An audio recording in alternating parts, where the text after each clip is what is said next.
For the past 10 years, 47-year-old double amputee Reitaki has risen early every morning and mounted his old and trusted wheelchair.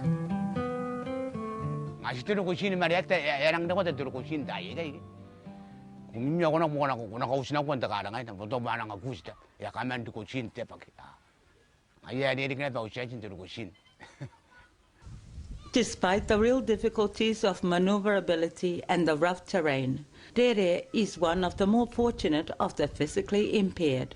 He does at least have some form of mobility. We're very keen in Australia to be independent, and anyone that's disabled wants to be independent and do everything from themselves as if they possibly can, and very often even lives alone. In Kiribati, people live with their extended families, and they don't have as strong a burning desire to do every single thing by themselves, and there is often someone available to give them a hand. People with disabilities would be amongst the most vulnerable here because there's high unemployment, so it's hard for anybody to get a job, to get a paid job, and that means it's even more difficult for people with disabilities. The transport and the access are huge challenges to address. Many of these opportunities are still denied to people in wheelchairs because of access. Kiribati has no public transport system that can cope with someone in a wheelchair.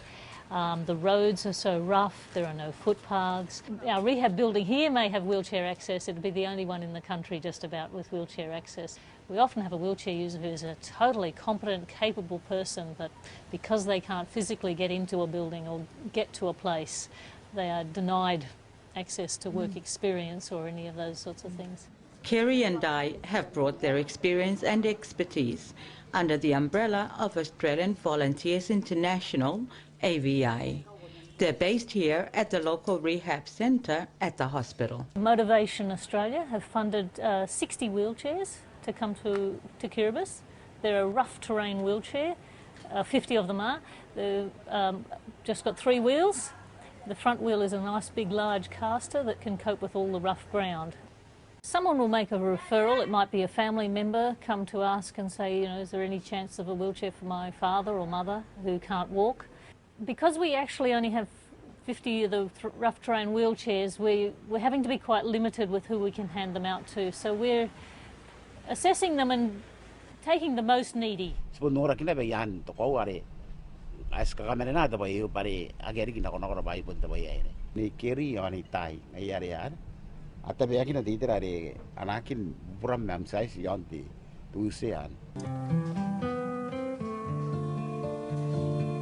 Three of the staff from here have done a training program in the Solomons, a 2-week training program in how to assess for these wheelchairs and how to put them together.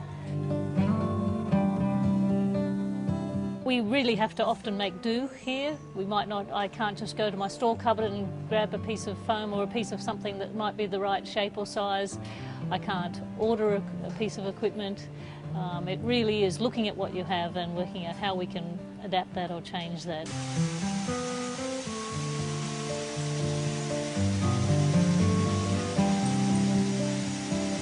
A poorly fitted wheelchair can almost be worse than nothing, so that's why we want to get a really good fit of a wheelchair. Just this morning we had to fit a young man who had a very significant scoliosis, so a very crooked back, so the chair had to be totally different.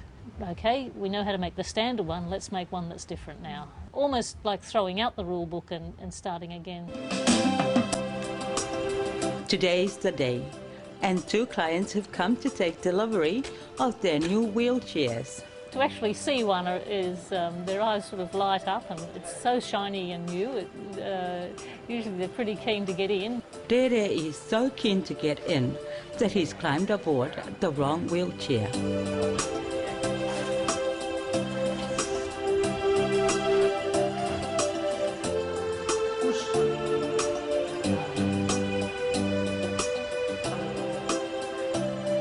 Most of them have seemed very happy with the comfort level of it.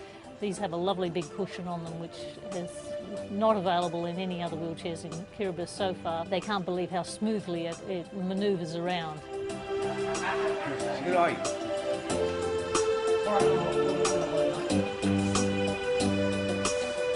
would check the fit then, and sometimes we have to make some adjustments. So we'd check out all of those things.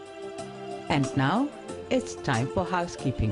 Then we teach them how to fold their wheelchair, take all the wheels off, put them back on again, anything that they may need to do.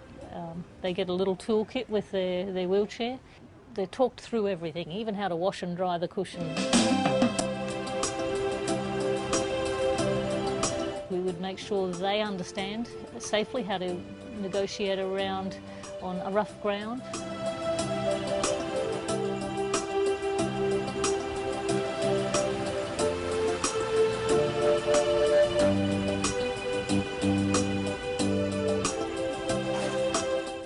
Chị toan the wheelchair, ang naran the Monday, ang kia bas, kaya tayo ba ya kunan to, yon.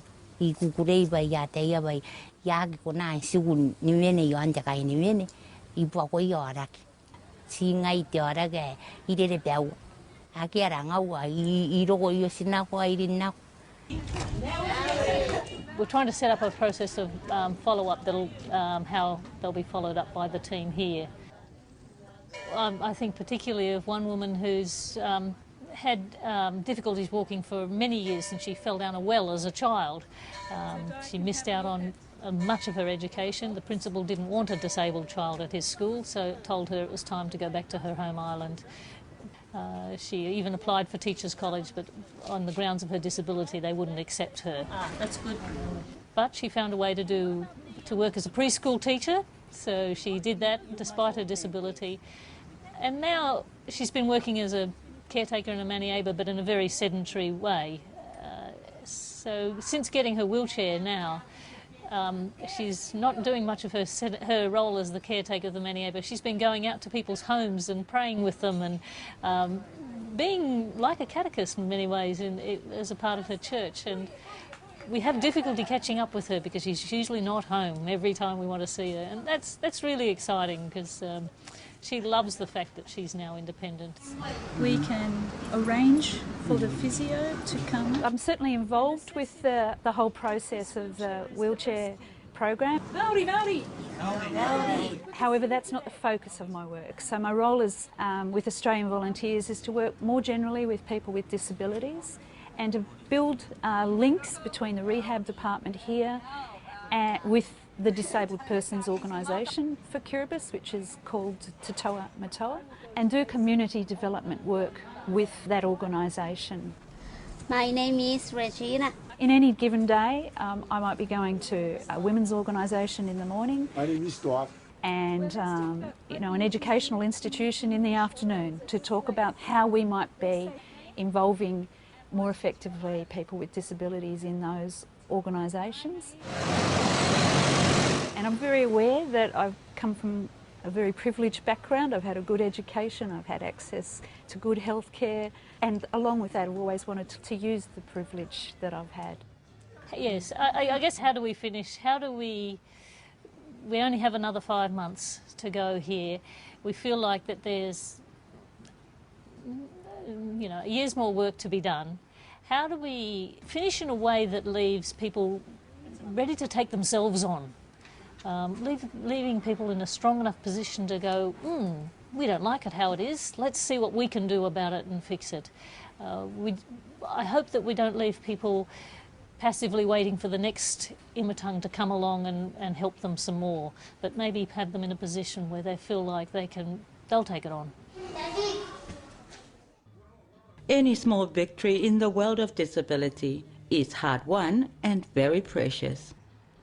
In their well-targeted work to bring benefit to the most needy and the grassroots, these two AVIs represent the very best of the partnership between Kiribati and Australia.